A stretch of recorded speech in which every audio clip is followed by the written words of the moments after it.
بسم اللہ الرحمن الرحیم قال اللہ تعالی فی القرآن المجید والفرقان الحمید بسم اللہ الرحمن الرحیم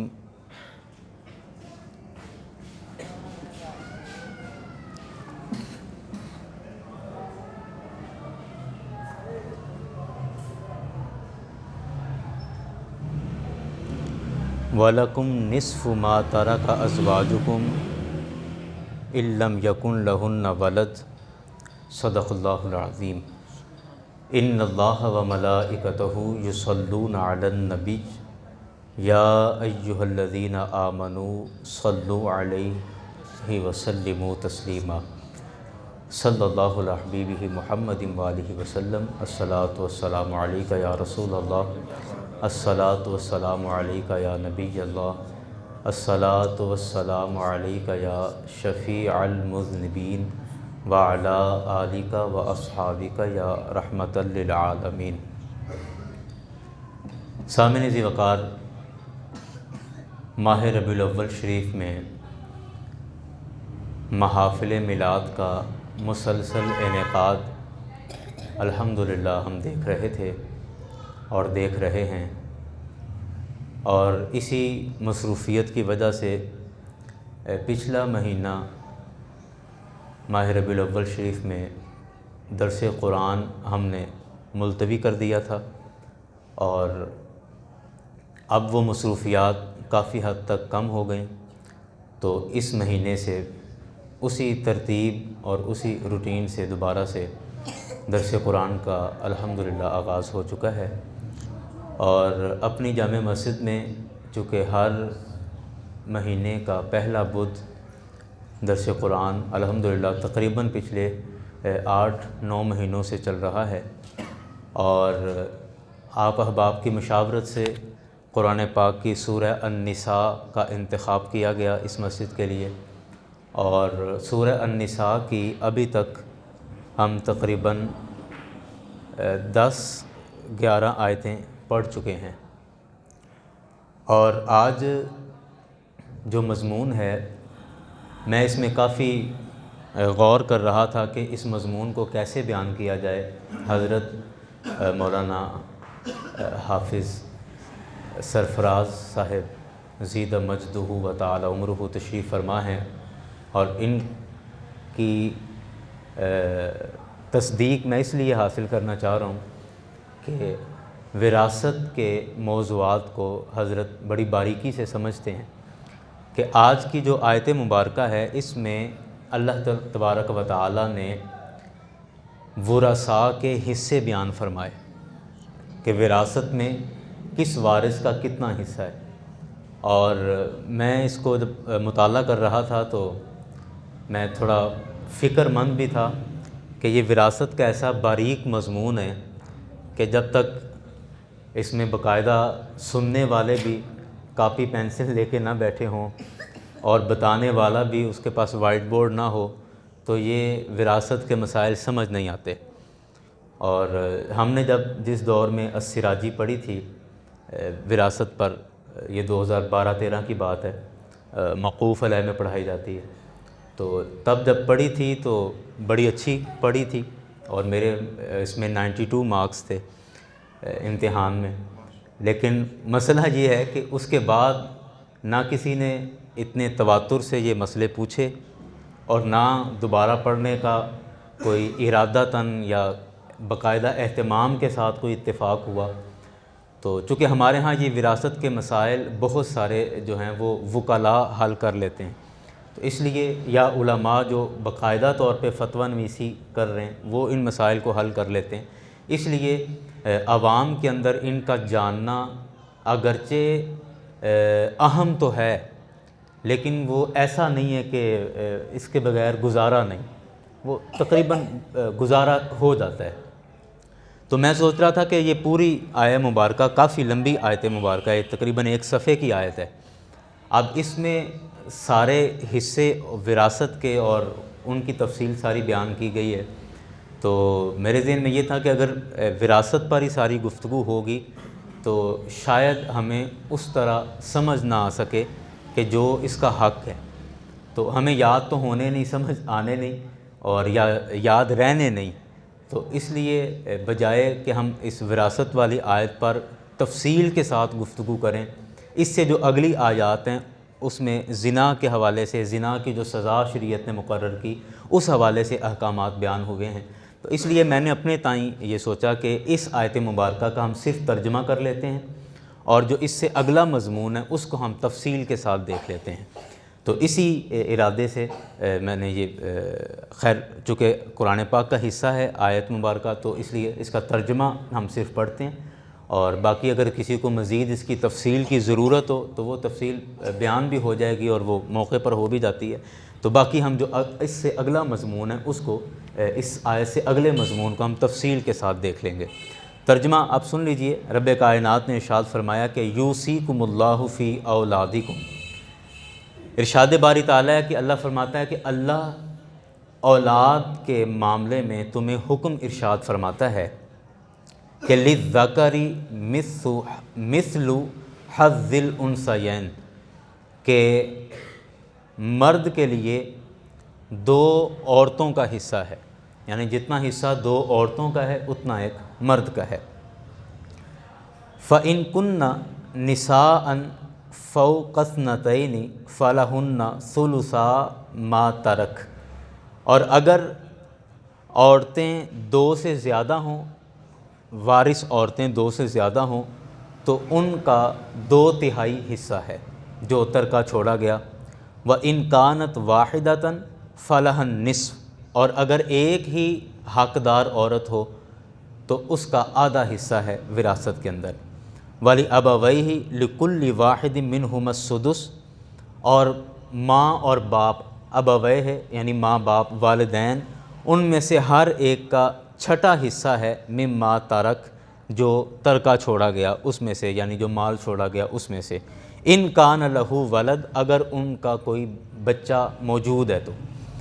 فَإِن لَّمْ يَكُن لَّهُ وَلَدٌ، اگر ان کا کوئی بچہ موجود نہیں ہے تو وَوَرِثَهُ أَبَوَاهُ فَلِأُمِّهِ الثُّلُثُ، تو پھر وارث ہوں گے اس کے ماں باپ، تو دونوں وارث بنیں گے، اور فَلِأُمِّهِ الثُّلُثُ، تو اس کی ماں کے لیے تیسرا حصہ ہے۔ فَإِن كَانَ لَهُ إِخْوَةٌ فَلِأُمِّهِ السُّدُسُ، اگر اس کا کوئی بھائی موجود ہے مرنے والے کا تو پھر ماں کے لیے چھٹا حصہ ہے۔ مِن بَعْدِ وَصِيَّةٍ يُوصَىٰ بِهَا أَوْ دَيْنٍ، یہ والا جو جملہ ہے یہ تقریباً ہر دوسری تیسری لائن کے بعد آئے گا، اور اس جملے کا مطلب یہ ہے مِن بَعْدِ وَصِيَّةٍ يُوصِي بِهَا أَوْ دَيْنٍ، یعنی جو میت نے اپنی زندگی میں وصیت کر دی، وہ وصیت پوری کرنے کے بعد، اور جو اس کے ذمے قرضہ تھا وہ قرضہ پورا کرنے کے بعد بقیہ جو مال ہے اس میں یہ حصے بنائے جائیں گے۔ مثلا اگر کسی بندے کا 1,00,000 روپے ترکہ تھا، کل اس کی وراثت یا جائیداد 1,00,000 روپے تھی، تو اس نے 1/3 مال میں وصیت کرنے کی اجازت ہے کہ آپ زیادہ سے زیادہ 1/3 میں، یعنی تیسرے حصے میں آپ وصیت کر سکتے ہیں۔ مثلا جیسے ہمارے ہاں بزرگ بعض دفعہ ہوتا ہے کہ جی میرے بعد فلاں مسجد ہے اس کو اتنے پیسے دے دینا، یا میرے بعد میرے مال میں سے اتنی رقم فلاں مستحق کو دے دینا، تو یہ وصیت ہے۔ تو وصیت آپ اپنے کل مال میں نہیں کر سکتے، ایسا آپ نہیں کر سکتے کہ میرے بعد میرا سارے کا سارا مال وہ فلاں مسجد کو دے دیں یا فلاں مدرسے کو دے دیں، ایسا نہیں ہوتا۔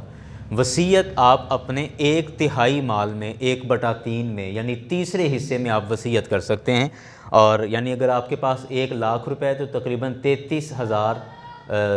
کچھ اوپر تھوڑا بنے گا، اس میں آپ وصیت کر سکتے ہیں۔ اس سے زیادہ مال میں آپ کی وصیت لاگو نہیں ہوگی۔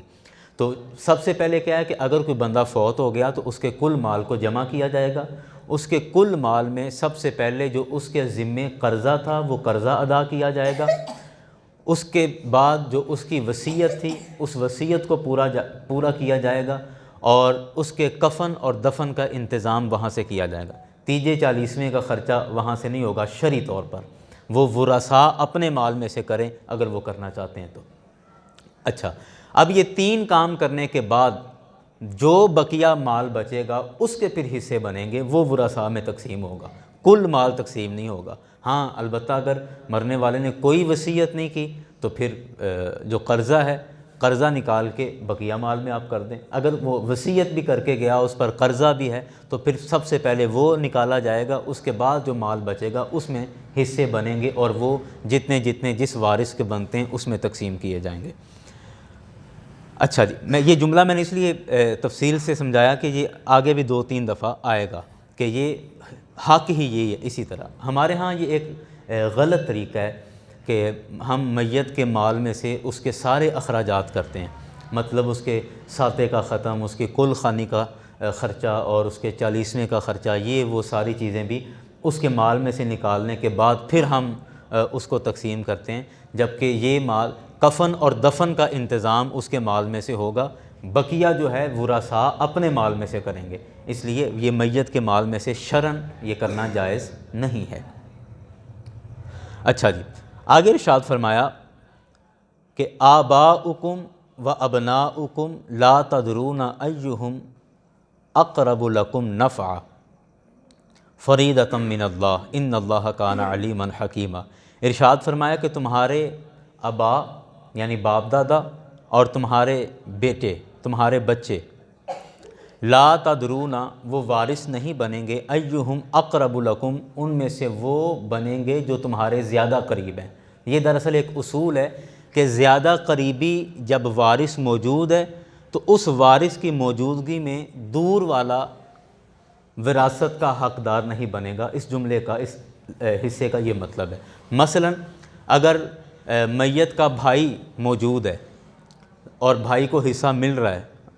وہ ایک پوری تفصیل ہے کہ کب بھائی کو حصہ ملے گا، وہ الگ تفصیل، لیکن اگر بھائی حصے دار بن رہا ہے، بھائی کو مل رہا ہے، تو بھائی کی موجودگی میں بھائی کے بچے میت کے وارث نہیں بنیں گے، چونکہ قریبی رشتہ دار بھائی ہے، بھائی موجود ہے تو بھائی کی موجودگی میں بھتیجے ڈائریکٹلی حقدار نہیں بنیں گے۔ یہ اس جملے کا مطلب ہے۔ اسی طرح اگر بیٹا موجود ہے تو بیٹے کی موجودگی میں پوتا ڈائریکٹلی حصے دار نہیں بنے گا۔ ہاں، بیٹے کو مل کر پوتے کو ملے گا، جو بیٹے کو ملا اس میں سے آگے اس کے بیٹے کو ملے گا، دادے کی وراثت ڈائریکٹلی پوتے کو نہیں ملے گی۔ یہ اس حصے کا یہ مطلب ہے۔ آگے فرمایا کہ فریضۃ من اللہ، یہ اللہ کی طرف سے فرض ہیں ساری چیزیں۔ ان اللہ کان علیما حکیما، بے شک اللہ تعالیٰ علم والا ہے، حکمت والا ہے۔ وَلَكُمْ نِصْفُ مَا تَرَكَ أَزْوَاجُكُمْ إِن لَّمْ يَكُن لَّهُنَّ وَلَدٌ، اور اگر کسی کی بیوی فوت ہو گئی اور اس بیوی کا ترکہ اس کے شوہر کو آدھا حصہ ملے گا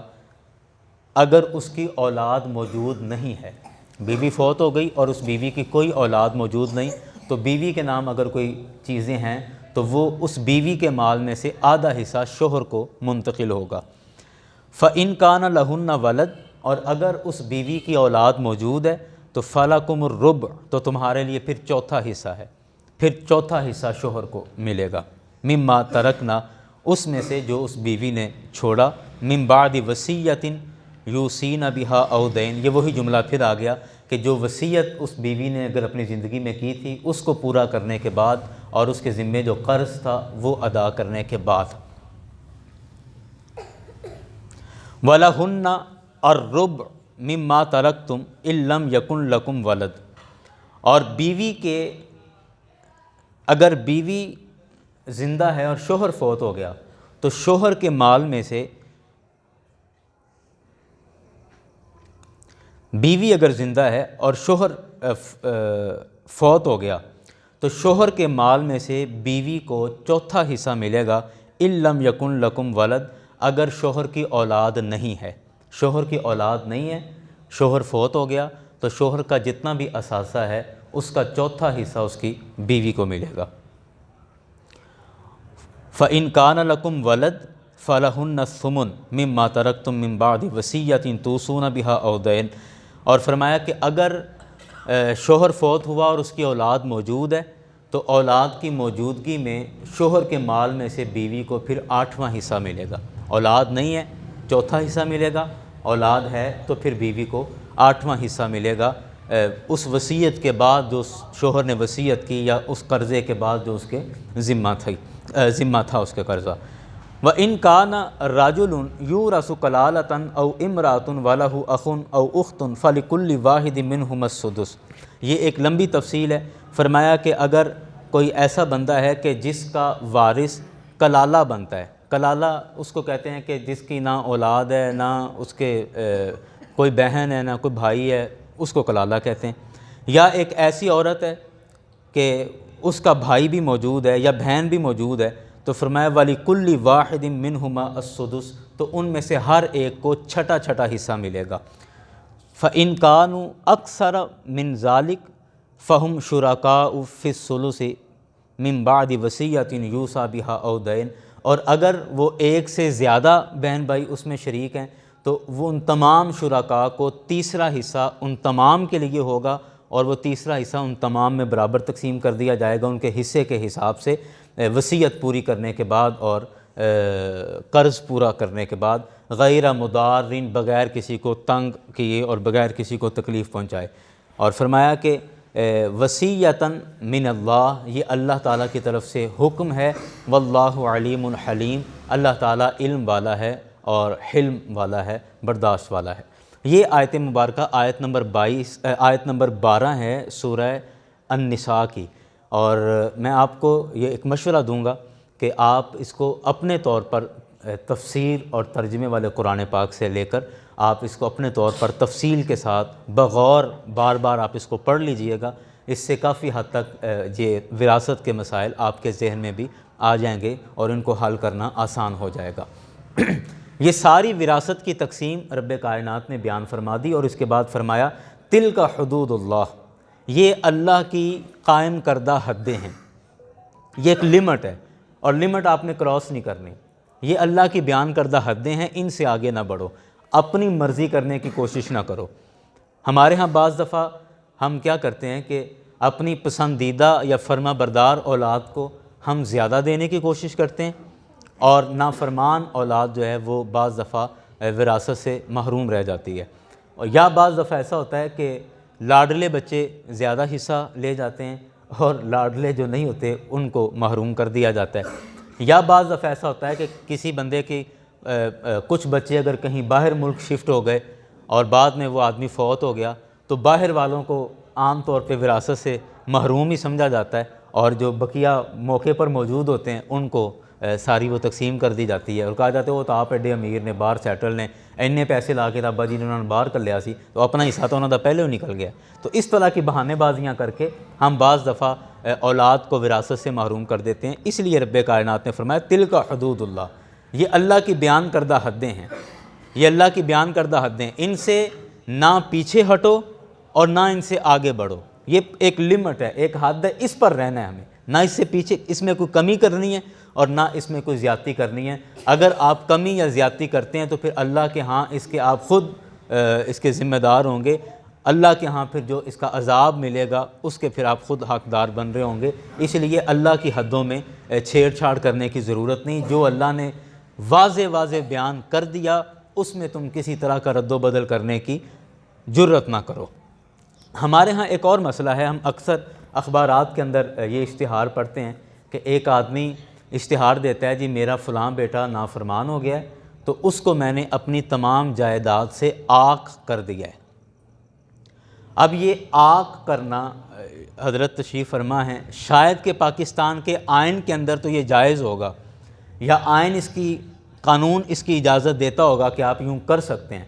لیکن شریعت کے اندر عاق کرنے کا کوئی وجود نہیں ہے،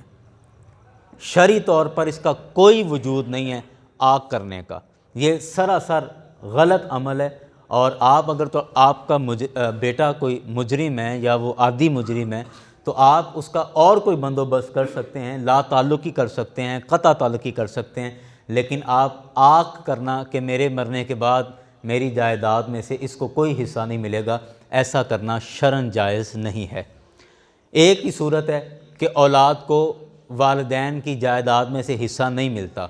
اولاد کو وہ ایک ہی صورت ہے، وہ یہ کہ خدا نخواستہ اگر بیٹا اپنے باپ کو قتل کر دے، بیٹا اپنے باپ کو قتل کر دے تو اس صورت میں بیٹا اپنے باپ کی جائیداد کا مستحق نہیں ہوگا، اس کا حقدار نہیں بنے گا۔ یہ شریعت کا اصول ہے۔ اس کے علاوہ آگ کرنے والا کوئی تصور اسلام کے اندر نہیں ہے۔ البتہ ہمارے قانون میں اگر اس کی گنجائش ہے تو وہ صرف ایک قانون کی حد تک ہے، شرعی طور پر اس کا کوئی اس کا رکھنا موجود نہیں ہے۔ اس کے بعد ارشاد فرمایا وَمَن يُطِعِ اللَّهَ وَرَسُولَهُ، کہ یہ اللہ کی حدیں ہیں جو اللہ نے بیان کر دیں، اور ساتھ اس کا انعام بیان فرما دیا کہ جس نے اللہ اور اس کے رسول کی اطاعت کر لی یدخلہ جنات تجری من تحتها الانہار خالدین فیہا، جس نے اللہ کے اس حکم کی تابع داری کی اور اللہ کے حکم کے مطابق اپنی تمام جائیداد اور اپنی تمام وراثت کو تقسیم کیا، یا ورثاء نے مرنے کے بعد اپنے والد کی یا والدہ کی وراثت کو اللہ کے حکم کے مطابق اور اس کے بتائے ہوئے حصوں کے مطابق تقسیم کیا، تو ایسی اولاد کے لیے اللہ تبارک و تعالیٰ نے یہ انعام بیان فرمایا ہے کہ وہ اولاد یدخلہ جنات تجری من تحتها الانہار، وہ ایسی جنت میں وہ اولاد داخل ہوگی جس کے نیچے نہریں بہتی ہیں، اور خالدین فیہا، وہ اس جنت میں ہمیشہ ہمیشہ رہیں گے۔ جس نے اللہ کے حکم کے مطابق وراثت کی تقسیم کاری کی تو فرمایا کہ وہ اولاد جنت میں داخل ہوگی اور اس جنت میں وہ اولاد ہمیشہ رہے گی۔ وَذَلِكَ الْفَوْزُ الْعَظِيمُ، اور یہ بہت بڑی کامیابی ہے۔ ہم بعض دفعہ سمجھتے ہیں کہ میں اپنی بہنوں کا حصہ مار کے اپنے کھاتے لکھوا لوں، تھوڑے بہت پیسے دے دوں کہ راضی کر کے اب ان کے انگوٹھے لگوا لوں، تو شاید یہ بڑی کامیابی ہے کہ ویسے مجھے اکیلے کو وراثت آتی تو شاید کوئی 12-13 ایکڑ آتی ہے، اب بہنوں کا بھی حصہ آ کے میرے پاس 20-22 ایکڑ ہو گئی، تو شاید یہ بڑی کامیابی ہے۔ لیکن قرآن پاک کہہ رہا ہے کہ یہ بڑی کامیابی نہیں ہے۔ بڑی کامیابی یہ ہے کہ جس کا جتنا حق ہے اس کو دے کر اللہ کی بارگاہ میں سرخرو ہو جاؤ اور اللہ تعالیٰ تمہیں جنت میں داخل کر دے۔ ذالک الفوز العظیم، یہ بڑی کامیابی ہے۔ کامیابی یہ ہے کہ جس کا جتنا ہے اس کو پہنچا دو، ورنہ آپ نے دیکھا کہ جائیدادوں کی خاطر نسل در نسل عدالتوں میں کیس چل رہے ہیں۔ اب وہ جس جائیداد پر کیس چل رہے ہیں، ظاہری بات ہے وہ جائیداد کسی ہمسائے کی تو نہیں ہے، اپنے باپ کی جائیداد ہے نا۔ تو ہم جو جائیداد اپنے بچوں کے لیے جمع کرنے کے چکر میں اور صرف جائیداد کے چکر میں پڑے رہتے ہیں، میں کہا چل بچیاں نہ کچھ بنا جائیے، بچیاں نہ کچھ بنا جائیے، یوں کرنے کے چکر میں پڑے رہتے ہیں۔ بالآخر ہوتا کیا ہے کہ ہمارے مرنے کے بعد وہی ہمارے اپنے بچے جو ہمارے صلب سے اور ہمارے مطلب سگی اولاد ہے، وہ ایک دوسرے کو تھانوں میں اور عدالتوں میں گھسیٹ رہے ہوتے ہیں اسی جائیداد اور اسی مال کے چکر میں۔ تو اس لیے جو حق ہے وہ پورا کریں۔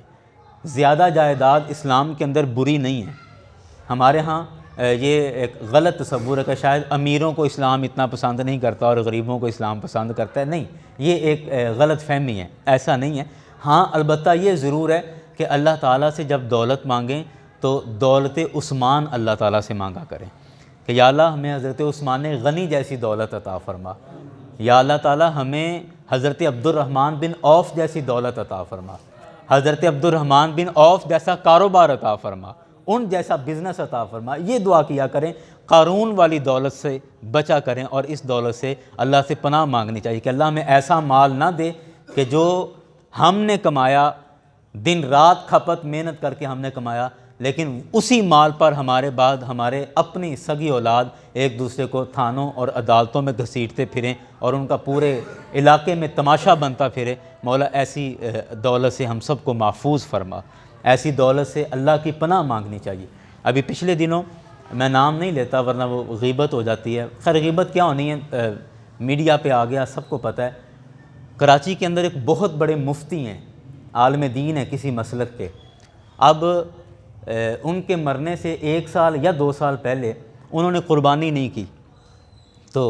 ان سے پوچھا گیا کہ آپ اتنے بڑے کراچی کے عالم ہیں، پورے پاکستان میں آپ کو سنا جاتا ہے اور آپ کا فتویٰ چلتا ہے اور مفتی صاحب آپ کو کہا جاتا ہے، آپ نے اس سال قربانی نہیں کی۔ انہوں نے کہا کہ میرے پاس وسائل نہیں ہیں اور میرے پاس اتنا مال نہیں ہے کہ میں اس سال قربانی کر سکتا۔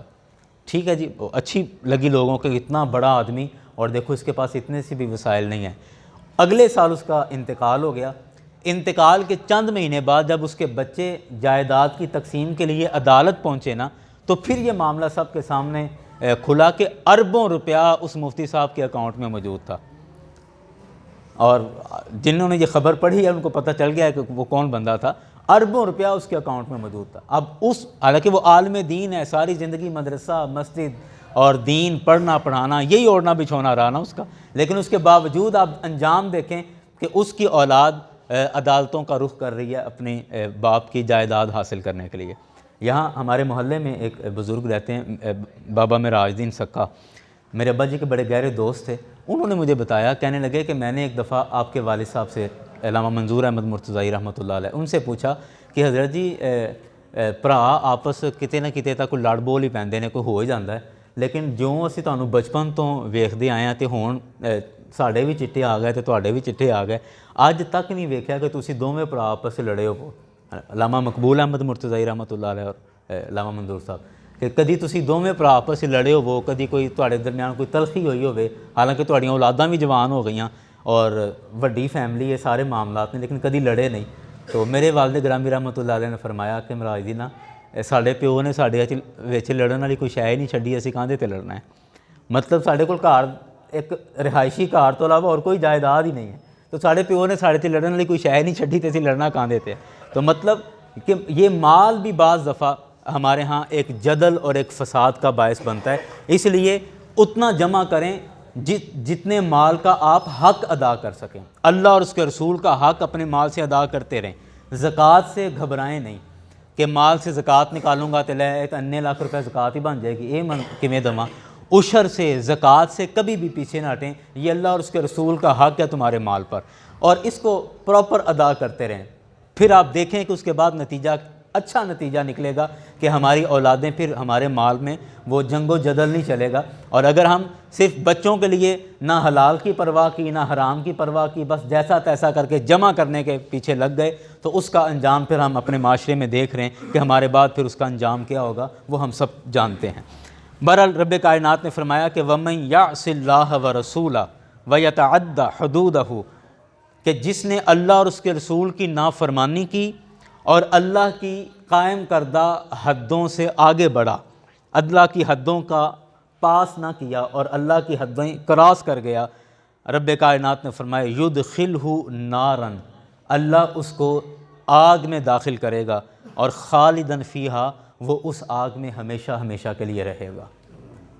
آپ اندازہ کریں کہ یہ چھوٹا سا کام نہیں ہے، جائیداد کی ہیرا پھیری اور اس میں چلاکیاں دکھانا یہ چھوٹا جرم نہیں ہے۔ دنیا میں تو جو اس کا سزا یا اس کا بدلہ ہے سو ہے، آخرت کے اندر رب کائنات نے فرمایا کہ اللہ اس کو یدخلہ نارا، اللہ اس کو نار میں آگ میں داخل فرمائے گا اور خالدن فیہا، وہ اس آگ میں پھر ہمیشہ جلتا رہے گا۔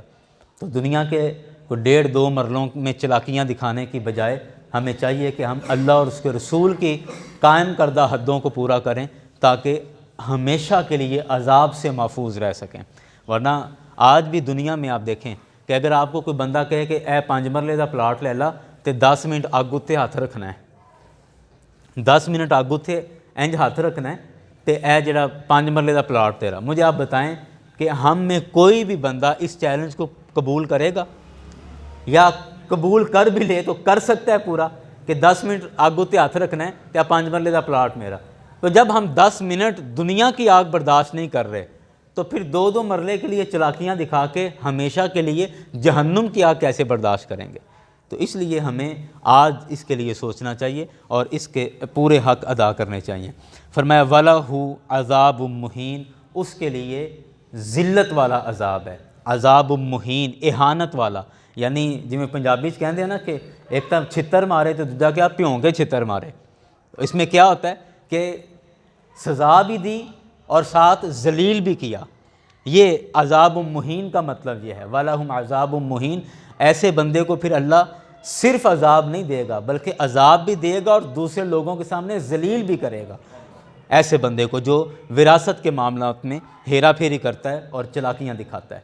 بہرحال یہ آیات تھیں آیت نمبر 14 تک جو ہم نے وراثت کے حوالے سے پڑھی. اگلی آیات ان کا مفہوم بھی بڑا واضح ہے، لیکن صرف میں اس کو اس لیے ان کو بھی پڑھ لیتے ہیں. رب کائنات نے اس سے آگے زنا کے حوالے سے بات ہے، تو رب کائنات نے فرمایا واللاتی یاتین الفاحشۃ،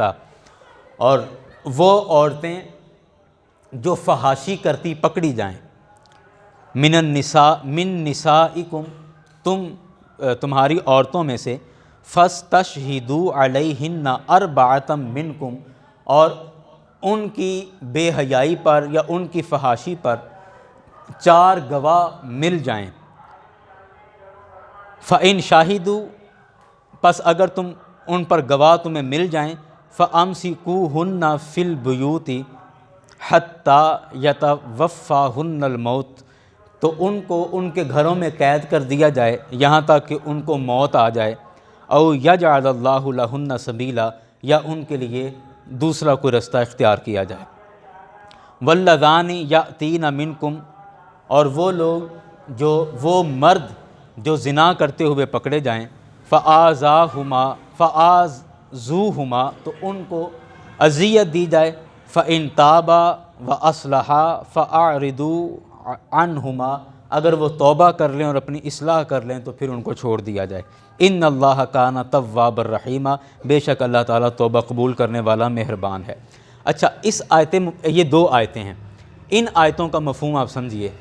کہ اللہ تبارک و تعالیٰ نے شریعت کے جتنے بھی جرم ہیں ان جرموں پر تقریباً شریعت کے جتنے بھی احکامات ہیں ان احکامات پر اللہ تبارک و تعالیٰ نے تقریباً 2 گواہوں کی قید لگائی ہے کہ 2 گواہ گواہی دے دیں تو وہ معاملہ حل ہو جاتا ہے. بھلے وہ کسی جرم کی سزا ہو یا ویسے کوئی معاملہ ہو، کوئی آپ کا ٹھیک ہے عدالت کا کوئی کیس ہے تو اس میں بھی 2 گواہ چلتے ہیں، نکاح ہے تو اس میں بھی 2 گواہ اس میں بنیں گے. اسی طرح چوری کے معاملات ہیں تو اس میں بھی شریعت کہتی ہے 2 گواہ لیں. واحد زنا ایک ایسا جرم ہے کہ اللہ تبارک و تعالیٰ نے قرآن مجید میں 4 گواہوں کی قید لگائی ہے کہ 4 گواہ اگر تمہیں ملیں تو پھر مجرم پر ملزم پر گناہ کی سزا جاری ہوگی. فتاوی رضویہ شریف کے اندر اعلیٰ حضرت امام احمد رضا خان فاضل بریلوی رحمۃ اللہ علیہ، آپ نے فتاوی رضویہ شریف کے اندر اس کی بڑی خوبصورت لفظوں کے ساتھ وضاحت کی. آپ نے کہا کہ اگر کوئی مرد یا عورت اس پر زنا کا الزام لگ گیا کہ یہ اس نے زنا کیا ہے تو 4 گواہ لانے ضروری ہیں، اور ان 4 گواہوں نے عین زنا کی حالت میں ان کو دیکھا ہو. ایسے 4 گواہ ہمارے ہاں، اس پہ میں آخر میں بات کرتا ہوں کہ ہمارا کیا طریقہ کار ہے اس معاملے میں. ہم بہت جلد باز ہیں ایسے معاملوں کے اندر. فرمایا کہ جس نے زنا کیا اس پر 4 گواہ، اور وہ 4 گواہ ایسے ہوں کہ جنہوں نے عین زنا کی حالت میں ان کو دیکھا ہے، عین زنا کی حالت میں. اب وہ جو لفظ اعلیٰ حضرت رحمۃ اللہ نے بیان کیے وہ میں لفظ نہیں بولتا، وہ خیر، لیکن مطلب ان کا یہی ہے کہ عین زنا کی حالت میں 4 گواہ ہوں جنہوں نے ان کو دیکھا ہو، اور وہ جو گواہی دینے والے ہیں وہ مسلمان ہوں، ان میں کوئی بھی غیر مسلم نہیں ہونا چاہیے. دوسری شرط یہ ہے کہ وہ عاقل ہوں، یعنی عقل مند ہوں. پاگل اور مجنون بندے کی گواہی اس میں قابل قبول نہیں ہے. تیسری شرط یہ ہے کہ وہ بالغ ہوں، نابالغ بچے کی اس میں گواہی قابل قبول نہیں ہے. اور چوتھی شرط یہ ہے کہ وہ عادل ہوں اور متقی ہوں، یعنی ایسا نہیں کہ وہ خود بھی زانی شرابی اور سارے خود لفنڈر باز لوگ ہوں اور ایسے نہیں ایسے نہ ہوں، بلکہ عادل یعنی انصاف کرنے والے ہوں، ان کے بارے میں مشہور ہو کہ یہ منصف بندے ہیں. صالح متقی ہوں، نیک لوگ ہوں، خود اس طرح کے گناہوں میں وہ ملوث نہ ہوں، صاف ستھرے لوگ ہوں، بالغ ہوں، نابالغ بچہ نہ ہو، مسلمان ہوں، غیر مسلم نہ ہوں، اور پھر 4 ہوں، 4 سے کم نہ ہوں، تو پھر اس پر زنا کی حد لاگو ہوگی.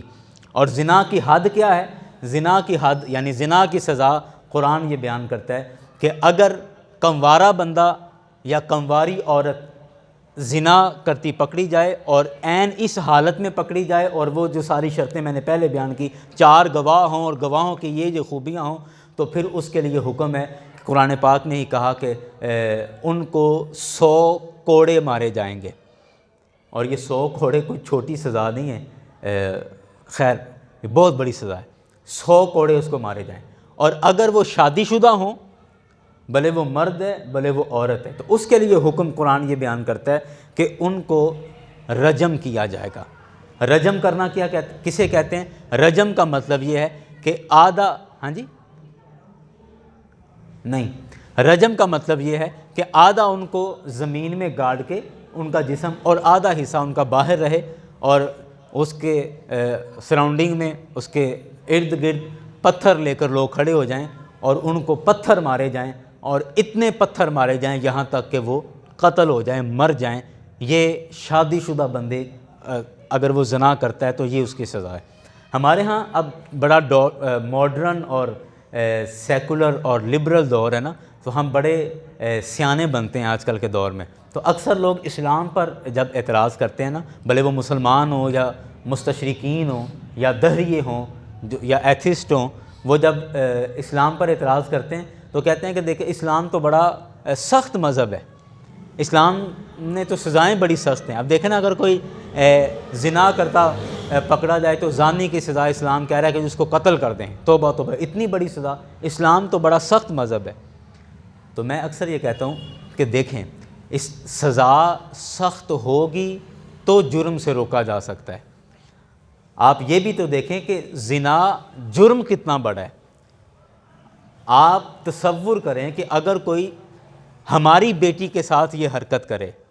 یا ہماری بہن کے ساتھ یہ حرکت کرے، تو مجھے بتائیں کہ آپ کے جذبات کیا ہوں گے؟ کیا قتل سے نیچے آپ سوچیں گے اگر آپ کو اختیار ہو تو آپ یہ دیکھیں کہ یہ جرم کتنا بڑا ہے، یہ گناہ کتنا بڑا ہے، اور پھر کسی بھی جرم سے آپ تب تک روک ہی نہیں سکتے جب تک آپ اس کی سخت سزا نافذ نہیں کرتے۔ اور سزا کا کبھی بھی یہ مطلب نہیں ہے کہ ہر آئے دن کسی نہ کسی محلے میں کسی کو رجم کیا جا رہا ہوگا، ایسا نہیں ہے، ایسا قطعاً نہیں ہے۔ آپ پورے ملک کے اندر چند لوگوں کو یہ کر کے دیکھیں، رجم کریں، اور پھر آپ اس کے نتائج دیکھ لیں، پورے ملک کے اندر اس کے نتیجے کیا نکلتے ہیں۔ اگر رہی بات کہ 3-4 بندوں کو کیوں قتل کریں، تو اس سے زیادہ قتل تو ہم خود پرائیویٹلی کر دیتے ہیں، غیرت کے نام پر، عزت کے نام پر، اس سے زیادہ قتل تو ہم ویسے کر دیتے ہیں۔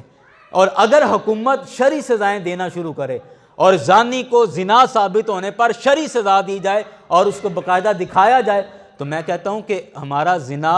جو ہمارے شرع ہے ہمارے معاشرے کے اندر زنا کی، آپ دیکھیے گا کہ کس طرح یہ زنا کی شرح 0 ہو جاتی ہے، 0 ہو جاتی ہے۔ اور یہی حال چوری کا ہے۔ اگر سعودی عرب کے اندر چوری کی سزا ہاتھ کاٹنا ہے تو وہاں جو لوگ گئے ہیں عمرہ کر کے آئے ہیں یا حج کر کے آئے ہیں، وہ بتائیں کہ کیا وہاں ہر دوسرے تیسرے بندے کا ہاتھ کٹا ہوا ہے؟ آپ نے ایسا دیکھا وہاں پر کہ ہر تیسرے چوتھے بندے کا ہاتھ کٹا ہوا ہے؟ ایسا نہیں ہے، ایسا نہیں ہوتا۔ لیکن یہ ہے کہ سخت سزا کا فائدہ یہ ہوتا ہے کہ جب چند لوگوں کو یہ سزا مل جائے تو پھر بقیہ لوگ اس سے باز آ جاتے ہیں، اور سزا کا اصل مقصد یہ ہے کہ جرم کو روکا جائے۔ اور اگر آپ ڈھیلی سزائیں دیں گے، نرم سزائیں دیں گے، تو پھر آپ اس سے جرم روک نہیں سکتے، کبھی بھی آپ جرم نہیں روک سکتے۔ اور سزا کا اصل مقصد یہ ہے کہ جرم روکا جائے، اور اگر جرم نہیں رکنا تو پھر سزا دینے کا کیا فائدہ؟ پھر ہر بندے کو ہر کام کی اجازت دے دو کہ جس کی جو مرضی میں آتا ہے اور جس کی جو موج میں آتا کرتا پھرے۔ اس لیے اسلام کی سزا اگرچہ سخت ہے لیکن یہ سخت غلط نہیں ہے۔ اسلام کی سزا سخت ہے لیکن یہ سخت غلط نہیں ہے، غلط نہیں ہے، صحیح سزا ہے، اور اسی سزا کے ذریعے ہم اس جرم کو روک سکتے ہیں۔ ہمارے ہاں جو لوگ ان اسلام کی سزاؤں کو سخت کہہ رہے ہیں، وہ زیادہ تر وہ لوگ یورپ سے انسپائر ہیں، مغرب ان کو، انگریز زیادہ تر ان کو اچھے لگتے ہیں، اور ان کا لائف سٹائل ان کو اچھا لگتا ہے، اور وہ لوگ اسلامی سزاؤں پر تبصرے کر رہے ہوتے ہیں اور ان کے بارے میں تقریریں کر رہے ہوتے ہیں۔ تو اب آپ دیکھ لیں کہ جن کو آپ پسند کر رہے ہیں اور جن کے پیچھے لگ کے آپ اسلام پر یہ الزام لگا رہے ہیں اور یہ باتیں تنقید کر رہے ہیں کہ سزائیں سخت ہیں، آپ ان کا تو ماحول چیک کریں۔ آپ امریکہ کا ماحول دیکھیں نا، کسی ایک ملک کی آپ رپورٹ نکال کے دیکھ لیں، سب سے زیادہ زنا کے کیس امریکہ کے اندر پائے جاتے ہیں، اور سب سے زیادہ ناجائز اولادیں انہی ملکوں کے اندر ہوتی ہیں۔ اور ایک بچے کو جوان ہونے کے بعد اپنا باپ باقاعدہ تلاش کرنا پڑتا ہے کہ پتہ نہیں اس دور میں میری ماں کے کس کے ساتھ تعلقات تھے، اب وہ کہاں ہیں وہ ابا میرا، اب وہ باقاعدہ اس کو تلاش کرنا پڑتا ہے کہ وہ کون تھا۔ تو یاران گرامی، اسلام نے جو ہمیں کلچر دیا، اسلام نے جو ہمیں ماحول دیا، یقین کریں کہ ایک عزت دار، ایک عزت والا ماحول اسلام نے ہمیں عطا فرمایا، اور یہ اتنا خوبصورت سسٹم اور اتنا خوبصورت نظام ہے کہ ہمیں ایک دفعہ یہ مشکل ضرور لگ رہا ہے، لیکن نظام سیدھا کرنے کے لیے